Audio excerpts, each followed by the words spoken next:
Hola, ¿qué tal? Bienvenido, bienvenida a estos directos y a estos espacios de libres pensadores y pensadoras conscientes. Hoy, como cada semana, una vez más, hoy estamos desde Madrid.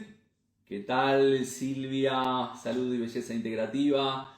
Estamos dando la bienvenida a la gente que se está sumando a este directo. Como decía anteriormente, este directo hoy lo hago desde Madrid. Estuve a punto de cancelarlo por temas logísticos, pero aquí me encuentro en la habitación del hotel haciendo este directo en el cual hoy hablaremos de este aparatejo total que todos tenemos. Así que nada, sigo dando la bienvenida a la gente que se va sumando. Janet, Silvia, ¿qué tal todos por allí? Recordarles, mientras se sigue sumando la gente, que tenemos la formación intensiva en vivo de Practitioner Coach en programación neurolingüística, aquellos que quieran aprender de PNL, de cómo se programa este ordenador. Tenemos ese curso en modalidad intensiva del 21 al día 30 de julio. Así que está en mi bio esta información.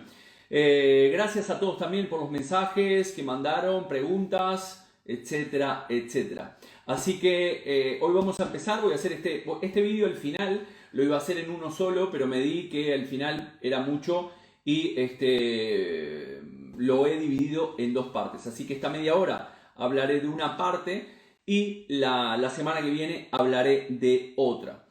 Y hoy vamos a hablar de esto. Habitualmente dentro de los directos hablo de cómo programar a través de la programación neurolingüística.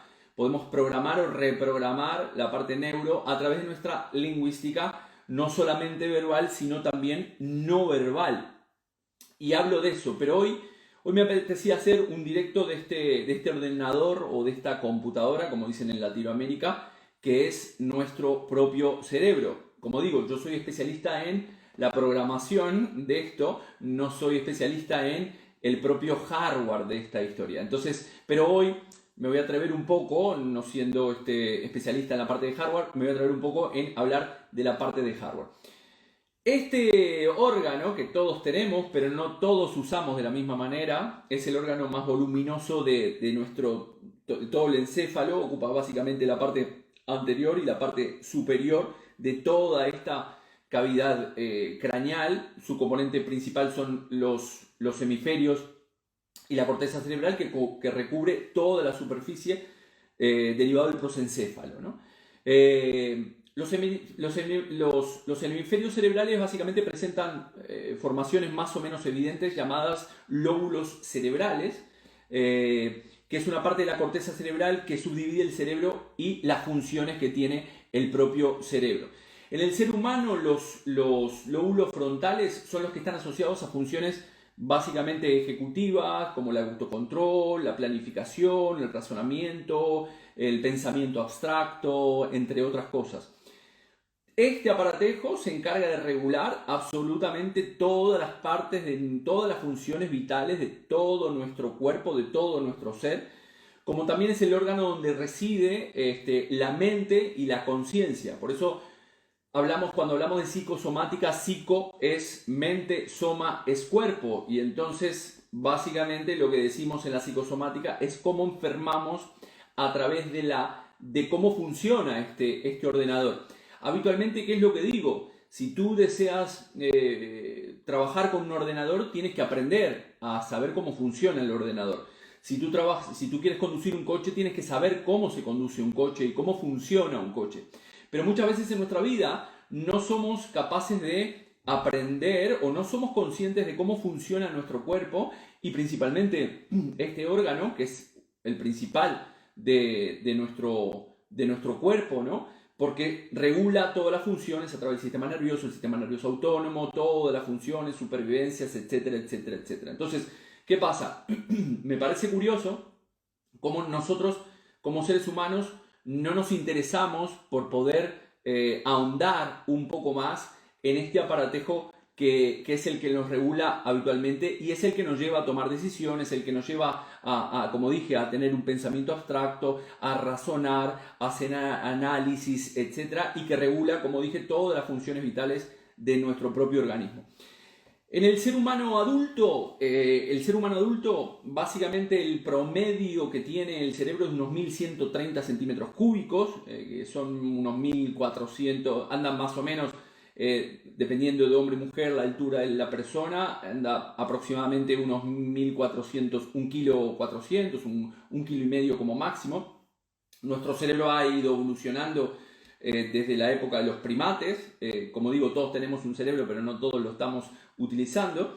Y hoy en día esta evolución que hemos tenido a lo largo de todo este tiempo se caracteriza por un aumento de la encefalización. ¿Qué quiere decir esto? Que es la relación del cerebro con nuestro tamaño corporal. Es decir, hemos crecido, nosotros como seres humanos venimos de épocas inmemorables, millones de años de evolución del ser humano, y el ser humano era más pequeño hasta que hoy en día nuestro cerebro ha llegado a lo que ha llegado. La idea es poder pasar de lo que se llama, como dicen los chamanes, el Homo sapiens al Homo luminus, es decir, un hombre iluminado en el cual pueda ir más allá de ese pensamiento ciego, inconsciente, que aplicamos habitualmente en nuestra vida. Es curioso porque en las mujeres este cerebro tiene un volumen promedio de 1130 centímetros cúbicos, y en el hombre es de 1260 centímetros cúbicos, es decir, en la misma tamaño de la persona, un hombre y una mujer con la misma altura y la misma superficie corporal, el hombre suele tener un promedio de 100 gramos más de peso con respecto al cerebro de la mujer. Es decir, que los hombres y las mujeres no tenemos el mismo cerebro, aunque estas diferencias no se relacionan de ninguna forma con el número de neuronas que podemos tener, o de la sustancia gris, o de la forma en la cual razonamos, o de las medidas generales del sistema cognitivo, ¿no? De nuestro propio conocimiento. El cerebro se compone de los llamados hemisferios derecho e izquierdo, a pesar de que la neurociencia ahora nos habla de esta neuroplasticidad del cerebro. ¿Qué quiere decir esto? Que nosotros, si tenemos una afección en el cerebro, las funciones del lado derecho pueden ser absorbidas por la parte izquierda y viceversa, ¿vale? A pesar de que, bueno, los estudios nos han dicho durante mucho tiempo que el de cerebro derecho tiene unas funciones y el de cerebro derecho tiene otras. El cerebro derecho y el cerebro izquierdo se localizan por encima de las estructuras neuronales que tenemos y se derivan de las vesículas laterales del telencéfalo embrionario, ¿vale? Los hemisferios derecho e izquierdo son básicamente simétricos, sin embargo el hemisferio izquierdo es un poquito mayor y están separados por la profunda cisura medial que está por aquí, que nos separa. Curiosamente, Platón, hace mucho tiempo atrás, fue el primero en postular la teoría de que el ser humano tenía dos cerebros. Uno lo llamó logístico, en la parte racional del individuo, la parte lógica del ser humano, y la otra la llamó nous, la parte intuitiva de las personas, la parte emocional. Recordemos que la parte izquierda de nuestro cerebro controla toda la parte derecha y la parte derecha controla la parte izquierda. De hecho, por ejemplo, Hammer, el médico que desarrolló la medicina germánica, hay una foto del cerebro, y dependiendo si nosotros hiciéramos un corte del cerebro por aquí, si lo viéramos desde arriba, el cerebro podía tener determinadas manchas, y dentro de la medicina germánica, dependiendo de dónde estén esas manchas, nos puede determinar qué tipo de problemática está teniendo desde el punto de vista biológico el propio individuo. Entonces, como digo, si bien tienen funciones diferentes, que ahora las vamos a ver, el cerebro es neuroplástico y pueden ser absorbidas esas funciones de un lado al otro. Las partes más importantes del cerebro son los hemisferios y los lóbulos, como dije anteriormente. Tenemos lóbulo frontal, lóbulo parietal, lóbulo occipital, la ínsula, el lóbulo temporal, y me está quedando algo por ahí, y el propio sistema límbico, ¿vale? Hoy hablaré de la parte del sistema reptiliano. Comentaré los tres cerebros que tenemos dentro de aquí. Recordemos que también se ha descubierto que tenemos neuronas aquí, neuronas en el corazón y neuronas aquí. Continuamente, a través del sistema nervioso, nosotros estamos chequeando qué está pasando en nuestro estómago. A través de la ínsula estamos chequeando continuamente qué es lo que nos hemos tragado. Entonces nosotros, como decimos en psicosomática, cualquier situación, es decir, una situación, una putada que me hace alguien en mi vida, que yo no lo digiero adecuadamente, esta experiencia, mi cerebro lo va a estar chequeando y curiosamente va a estar pensando, para el inconsciente que es metafórico, va a estar pensando que me he tragado algo en mal estado y al final voy a estar tratando, el cerebro va a mandar una orden para desarrollar más células en el estómago para digerir un bolo que en realidad ese bolo no está en mi estómago, sino que está aquí en mi mente a través de una propia preocupación. Entonces, ¿cuáles son las funciones, por ejemplo, del hemisferio derecho? Básicamente, como dije, el hemisferio derecho está relacionado con la imaginación, la creatividad, las emociones, los sentimientos. También está relacionado con referente a las funciones espaciales. Está relacionado también con la música. Es por eso tan importante que aquellas personas que aprenden un instrumento desarrollan mucho esta parte del hemisferio derecho, están muy conectados con esa creatividad, con las emociones. Además, el hemisferio derecho se encarga del pensamiento intuitivo, espontáneo, subjetivo. Bien, es muy importante trabajar nuestro cerebro, así como trabajamos una parte física de nuestro cuerpo. También es importante entender que esto también lo tenemos que entrenar. Es muy importante entrenar el cerebro para poder generar, como es neuroplástico, las neuronas se descubrió ahora, antes se decía que las neuronas iban muriendo a medida que nosotros íbamos envejeciendo, pero hoy en día esto no es así y se puede seguir entrenando a través de tocando, como digo, un instrumento, haciendo tareas creativas, haciendo operaciones matemáticas, etcétera, etcétera. Y en la parte derecha se encarga, como digo, de las habilidades musicales. Entonces es muy importante para aquellos que tienen posibilidad de aprender un instrumento o tengan hijos que quieran aprender alguna habilidad, un instrumento es fundamental.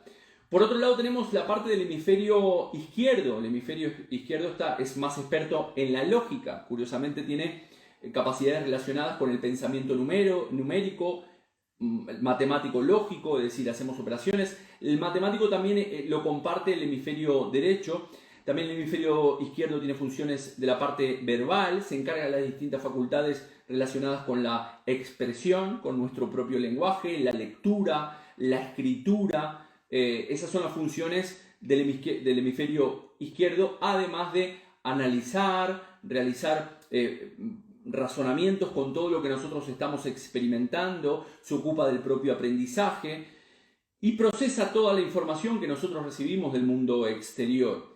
Recordemos también una vez más que al final decimos siempre que lo que curiosamente nosotros estamos recibiendo del mundo exterior es fruto de lo que nosotros tenemos aquí, porque nosotros vamos a poner foco a través del sistema reticular ascendente, como explica Marian Rojas Estapé en su libro de cómo hacer que te pasen cosas buenas, que aquellas cosas que nosotros tenemos más foco, es decir, que le ponemos más importancia o aquello que estamos más interesados, al final eliminaremos, distorsionaremos y generalizaremos la información, como decimos en la PNL, para ver solamente unas partes de la realidad. Curiosamente, por lo tanto, nosotros estamos viendo en el exterior cosas que ya están programadas dentro de aquí.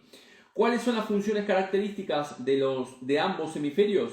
Independientemente de que cada hemisferio tiene funciones, como digo, como las he comentado, la parte derecha es la parte emocional y la parte izquierda es la parte lógica, hay diferentes funciones que podemos hallarlas en ambos hemisferios y en las que se encuentra la memoria, como decía, el cálculo matemático, entre otras, proceso de información sensorial, el oído, el tacto, el gusto o el propio aprendizaje también pertenece a funciones de ambos hemisferios, independientemente que se desarrollen más en un lado que en el otro.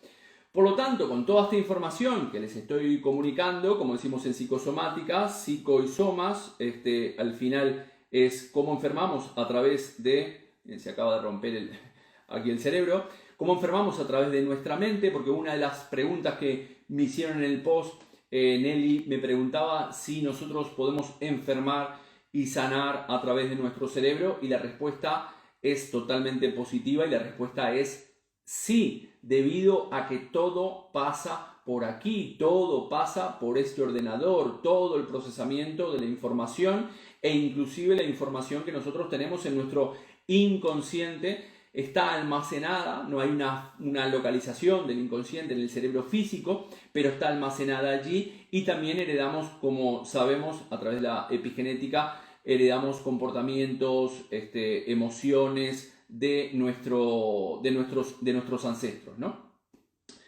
Mucho tiempo, durante muchas investigaciones, hicieron acerca de dónde estaba el alma, la conciencia. Sabemos que nosotros somos conscientes por toda esa información que procesamos y por toda nuestra existencia a través de esa información procesada. Pero también se habló mucho del concepto del alma, de dónde se encuentra el alma. Se habló de que si el alma se encontraba en el corazón, si el alma se encontraba en el aura, si el alma se encontraba en diferentes partes de nuestro cuerpo. Sin embargo, se llegó a la conclusión de que el alma se encuentra aquí. Ya los chamanes hablan de que en realidad nuestra alma se encuentra en un octavo chakra, es decir, tenemos 7 chakras, 7 ruedas que controlan diferentes partes de nuestro organismo y que se conectan con nuestro cuerpo luminoso. Y los chamanes hablan del octavo chakra, o lo que se denomina el viracocha. El octavo chakra es el espíritu que está en nosotros, y a esto le llaman el alma. Por eso se abre un espacio sagrado cuando se hace una actividad chamánica. Es un espacio de no tiempo, nuestra alma está en un espacio de no tiempo, se encarna en esta parte, en este cuerpo físico. Nosotros encarnamos en este cuerpo físico, es decir, ese viracocha, ese octavo chakra, desciende en este cuerpo físico, en estos 7 chakras, lleva esa información, y luego cuando morimos, los chamanes dicen que esa información, estos 7 chakras, al final, si no sanamos esas experiencias propias o heredadas que están localizadas en cada uno de esos chakras, al final esos chakras es como se absorben en ese viracocha, que significa fuente sagrada, y que es como una especie de un sol radiante, y sale de este cuerpo a otro plano hasta que encuentra otro cuerpo en el cual desembocar, y otra familia en el cual podamos dar funciones a todo lo que nosotros hacemos, o lo que venimos programando, ¿no? Entonces, por lo tanto, el alma se llevó, por lo menos hasta las investigaciones, de que está en el propio cerebro. Después, dentro del propio cerebro, encontramos 3 cerebros. Está el cerebro reptiliano, que es el cerebro instintivo de supervivencia. Tenemos el cerebro límbico, o se denomina el cerebro emocional, o el cerebro mamífero, que habla del tema de las emociones y percepciones que tenemos no conscientes. Y después tenemos el neocórtex, que ya el neocórtex habla del raciocinio, es decir, primero está el reptiliano, que ahora hablaré de él, el límbico, que está en el medio, que está compuesto por varias partes, esto hablaré ya la semana que viene, y por último está el neocórtex, o que habla de la reflexión y el raciocinio. Después estaría un cuarto cerebro, que es la corteza, el córtex prefrontal, que es el que habla de la ética. Este es el cerebro que tendríamos que desarrollar para generar salud psicosomática, al igual que hablamos de la psicosomática, de cómo enfermamos a través de este órgano. También podemos hablar de que si trabajamos este córtex prefrontal de nuestro cerebro, esta corteza prefrontal que trabaja de la ética, la espiritualidad, esta parte, podemos gestionar nuestros otros cerebros, el reptiliano y el límbico, que muchas veces se disparan inconsciente en nuestra vida. Por lo tanto, el neocórtex es el cerebro que piensa. Hablaré la semana que viene. Se encarga de las funciones básicamente racionales, como el lenguaje, el aprendizaje, movimientos voluntarios que nosotros tenemos en nuestro cuerpo. Después, más adentro, está el cerebro límbico emocional, que decía, es el cerebro que siente, se encarga de las funciones emocionales de todo nuestro cuerpo, expresiones, sentimientos, relaciones, etc. Y más abajo está el cerebro reptiliano, del cual hablaré ahora, que es el cerebro que decide y se encarga de la supervivencia pura y dura de las funciones totalmente primarias de nuestro cuerpo. Del cerebro reptiliano, a ver qué hora estamos, vale. El cerebro reptiliano es el más antiguo que nosotros tenemos. Este cerebro lo estamos compartiendo con mamíferos, algunos mamíferos y los reptiles. Se encarga básicamente de funciones básicas y primitivas de las cuales nosotros no tenemos conciencia. Este cerebro reptiliano es el que se encarga dependiendo de lo que esté recibiendo, de defenderse y atacar según la situación que esté viviendo, o eventualmente huir como un instinto de supervivencia, o inclusive bloquear todo el sistema para quedarnos paralizados según si la información que está recibiendo del mundo exterior es un psicoshock, como hablábamos muchas veces, dentro de la propia psicosomática clínica. Entonces, como decimos, asegura nuestra supervivencia, habla del sistema nervioso autónomo, todas las cosas que nosotros hacemos, las conductas conscientes e involuntarias que nosotros tenemos en nuestra vida, como la respiración, la presión sanguínea, la digestión, la temperatura corporal, etc. Este cerebro tiene como características de que no es reflexivo, actúa de manera inconsciente, por lo tanto es muy importante, como decía anteriormente, del cerebro que hablaré la semana que viene, que es el prefrontal, porque desarrollando algunas cualidades filosóficas, éticas, espirituales, nos permite sobrevivir más tiempo, porque este cerebro nos dificulta los objetivos. Curiosamente, el cerebro reptiliano está siempre seguro dentro de lo que conoce, dentro de lo que es esa zona de confort para sobrevivir, es decir, no quiere salir a ningún lado y quedarse guardado dentro de un territorio que ya conoce, y es muy inseguro dentro de ese terreno desconocido, porque se siente amenazado dentro de todo lo que es desconocido, y este cerebro reptiliano prefiere huir antes de enfrentarse a algo nuevo. Por eso cuando nosotros nos marcamos objetivos en relación a lo que queremos en diferentes áreas de nuestra vida, el cerebro reptiliano está actuando continuamente para mantener esa zona de confort, y inconscientemente muchas de esas ganancias secundarias que mantenemos y que no nos permiten alcanzar los objetivos es porque está teniendo unas ganancias secundarias que son pura y dura de supervivencia.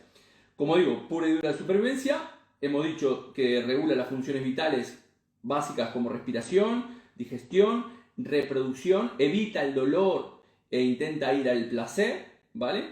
Y tiene un comportamiento muy territorial, siempre está tratando de mantener ese territorio, por eso tenemos unas necesidades básicas como individuos, y cuando nosotros no las satisfacemos, ahí es donde viene la enfermedad, porque curiosamente el cerebro está mandando información, dependiendo de cómo esté decodificando la información que nosotros estamos recibiendo del mundo exterior, el cerebro lo que está haciendo está mandando información según la esté decodificando, ¿no? Entonces, si no está satisfaciendo esas necesidades básicas de alimentación, de tener un territorio, de reproducción,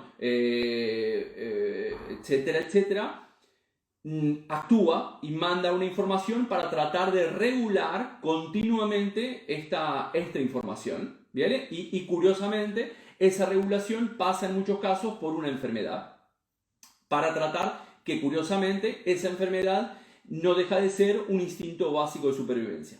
Nosotros estamos educados habitualmente en el concepto de que la enfermedad, tenemos que atacar la enfermedad, cuando en realidad, como decía Jung, la enfermedad es el esfuerzo que hace la naturaleza para curar al ser humano. Por lo tanto, muchas veces cuando nosotros padecemos enfermedades es que nuestro cuerpo nos está diciendo que nosotros no estamos en esa coherencia emocional de la cual hablamos habitualmente, que es pensar, sentir y actuar de la misma manera. Y entonces esas necesidades básicas no están cubiertas, se empiezan a desarrollar esas alarmas en nuestra mente, que es totalmente inconsciente porque es de supervivencia, y a través de ese instinto de supervivencia va a enviar el cerebro unas señales para poder desarrollar muchas veces una sintomatología como una enfermedad que nos intenta de alguna manera curar o subsistir.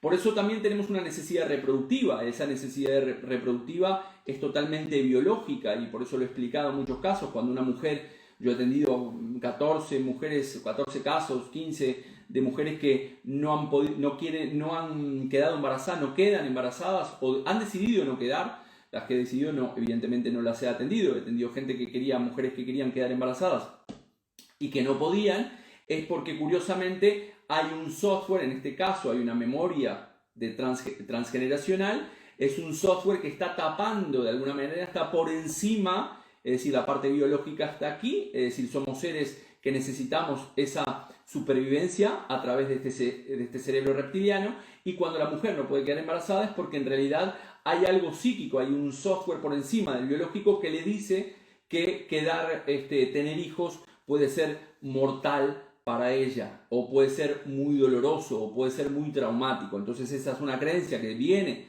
de generación en generación, que esa mujer la tiene, al igual que pasa con los hombres también, pero el instinto materno en las mujeres es muy básico, es muy instintivo y es gestionado por esa parte del cerebro reptiliano, reproductivo total, y cuando esa mujer o no está pudiendo o directamente no quiere, que como siempre digo también es muy respetable y cada uno decide lo que quiere en su vida, independientemente de esto, cuando esto pasa es porque hay un software arriba. Entonces, hasta aquí voy a hacer la primera parte, voy a responder algunas preguntas que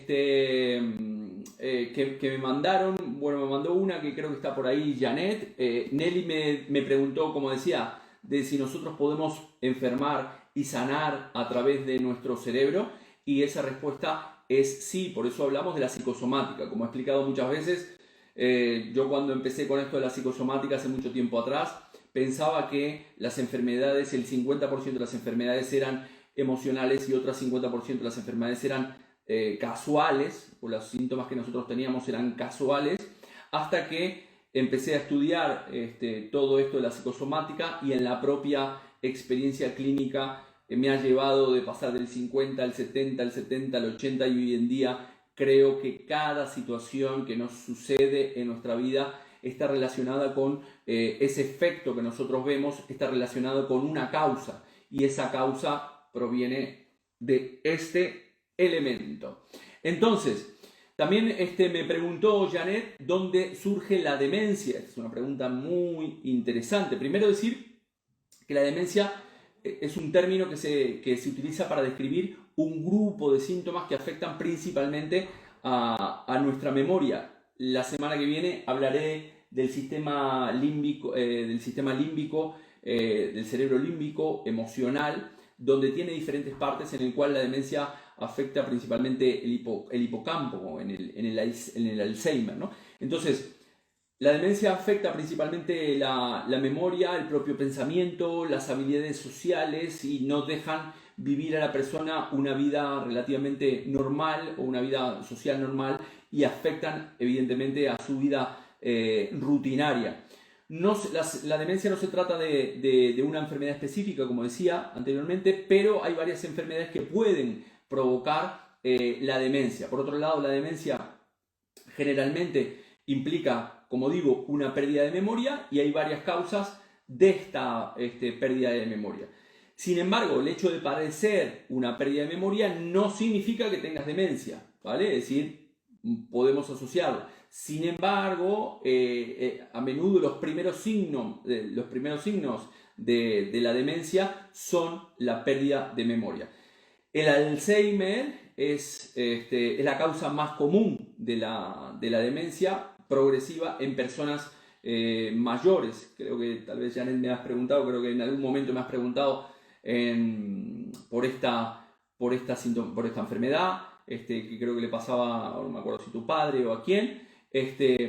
Entonces, como digo, el Alzheimer es el más común de la demencia progresiva en los mayores, pero también existen otras causas de demencia. Según la causa, algunos síntomas de demencia podrían llegar a ser reversibles. ¿Qué más? El Alzheimer hace que el cerebro se vaya, curiosamente, encogiendo, y que curiosamente las neuronas cerebrales a la larga mueran, ya que no hacen ya que no se produce comunicación entre las propias neuronas. Este proceso neuropatológico suele iniciarse básicamente en el hipocampo, que es una parte que hablaré la semana que viene. Pertenece al cerebro límbico, al cerebro emocional. No obstante, a medida que la enfermedad avanza, hay otras regiones que se van afectando del propio cerebro. El hipocampo es una de las áreas del cerebro donde empiezan principalmente los primeros daños que causa la enfermedad del Alzheimer, y como decía, pertenece al cerebro límbico, que está relacionado, esa parte de nuestro cerebro está relacionado con la transformación de la memoria reciente a la memoria a largo plazo. Es decir, esa información se va guardando A ver, para que lo entiendan más claramente, el hipocampo guarda memoria a corto plazo, bien, y curiosamente se descubrió que la fase REM es como si fuera una memoria RAM. Pongamos que, lo voy a poner de esta manera para que lo entiendan. A ver, nosotros tenemos un ordenador y ese ordenador tiene una memoria RAM. Cuando nosotros trabajamos en el ordenador, abrimos el ordenador, vamos guardando esa información en el hipocampo, inclusive el ordenador tiene lo que se llama una memoria caché. Nosotros vamos guardando cuando abrimos el Word, etcétera, etcétera. Y luego cuando nosotros cerramos el ordenador, esa memoria que está en la memoria RAM se guarda al disco duro. ¿Qué pasa en nuestro cerebro? En el hipocampo, como que guarda la memoria a corto plazo y luego a través del movimiento rápido de ojos, la fase REM, el Rapid Eye Movement, ese movimiento que se hace previamente en el estado alfa cuando nos vamos a dormir, hace que esa memoria todas esas experiencias que están en el hipocampo se vayan guardando a otras partes de nuestro cerebro que son memorias a largo plazo. También el hipocampo trabaja la memoria autobiográfica de nosotros mismos, de nuestras experiencias, de lo que vamos almacenando. Por eso cuando se afecta, una persona que tiene Alzheimer no se acuerda, no se acuerda de quién es, de quién son sus hijos, de cómo se llaman, etcétera, etcétera. Y el hipocampo tiene una memoria, también está relacionada con la memoria de la orientación y la memoria espacial, ¿vale? Entonces, si este concepto lo traducimos a psicosomática, ¿vale? Esto es lo que pasa dentro de lo que es la medicina convencional, ¿no? Es decir, el Alzheimer está provocado por esa pérdida, por esas no conexiones neuronales, etc.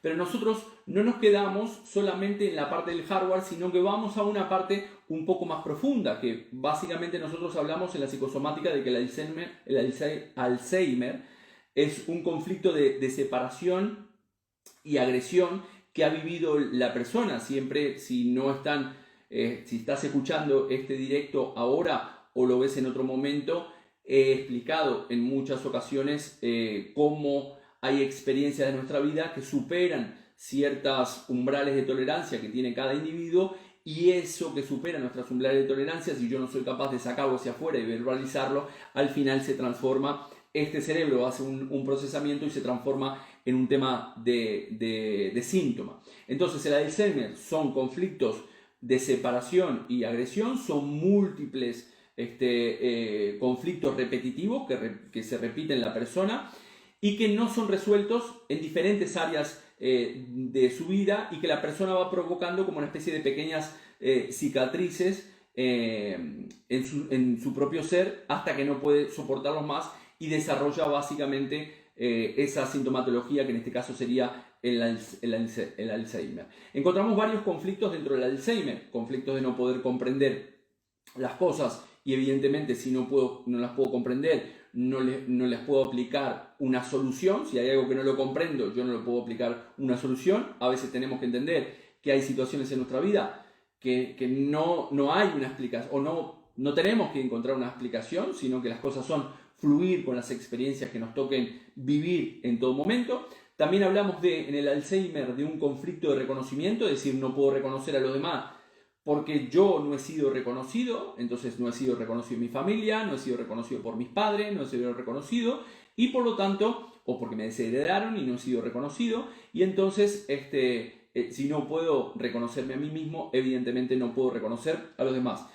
Conflictos también relacionados con experiencias muy traumáticas, suicidios, grandes pérdidas que ha tenido la persona, guerras, etcétera, etcétera. Esto es muy doloroso para el individuo, y entonces se almacena dentro de ese inconsciente, en la caja, como digo siempre, en la caja de no tocar. No tocar, en la caja de no tocar, no tocar. Adentro de la caja de no tocar, ahí se almacenan esas experiencias, y como son muy dolorosas y muy traumáticas para mi ser, en lugar de ir ahí para poder trabajarlas, sacarlas, solucionarlas, expresarlas, sacar mi tristeza, mi frustración, mi impotencia, mi angustia, mi rabia, mi cólera, mi asco por toda esa cosa que he vivido, entonces se almacenan aquí. Entonces también es importante entender que nosotros heredamos esas memorias a nivel del transgeneracional. No solamente son temas propios, sino que también podemos heredarlas en nuestro árbol genealógico. También podemos hablar de un conflicto de exigirse a hacer algo básicamente que no se quiere hacer hasta encontrar la solución de poder olvidar perfectamente todo eso de lo cual yo no quiero hacer. Entonces, aquí habría que ver con la persona cómo ha sido. Ya cuando el Alzheimer está muy avanzado es un poco complicado porque hay que ir a tirar de recuerdos o de experiencias y ya es muy complicado para una persona que está en sus capacidades entrar en esa caja del inconsciente, más es complicado para una persona que tiene Alzheimer. Por eso siempre decimos que hablamos de la salud psicosomática. La salud psicosomática pasa por trabajarnos esas experiencias que hemos vivido a lo largo de nuestra vida para que podamos tener hoy en día una vida placentera en todas las áreas de nuestra vida y, como decía al principio de este vídeo, conocernos un poquito más, conocer esto, porque, como decía al principio, para los que se han sumado ahora, si tú quieres conocer cómo funciona, quieres usar un ordenador, vas a tener que aprender en qué está compuesto el ordenador, o si quieres usar un coche, vas a tener que estudiar los componentes del coche y cómo se utilizan. Lo mismo pasa a nosotros. Curiosamente vemos o trabajamos la parte de nuestro cuerpo, es decir, la parte física, la parte que vemos, pero esta parte como no vemos, bueno, estamos en piloto automático, en ese inconsciente, y al final terminamos obteniendo resultados que muchas veces no queremos en nuestra vida. Bueno, no mucho más por hoy. Lo dicho, la semana que viene haré una segunda parte en la cual hablaré del cerebro límbico, el cerebro emocional, y el neocórtex, en el cual el neocórtex, al igual que el córtex prefrontal, son dos cerebros que es importante trabajar para poder llegar a esta salud psicosomática, relativizar las experiencias y poder gestionar el cerebro, el reptiliano y el límbico, gestionar nuestras emociones de una manera totalmente diferente, porque curiosamente muchas veces informamos a través de esas emociones que no somos capaces de gestionar. No mucho más, decirles que recordar Olga, gracias a ti, gracias por estar ahí. Janet, gracias a ti por las preguntas, porque esto nos nutre a todos.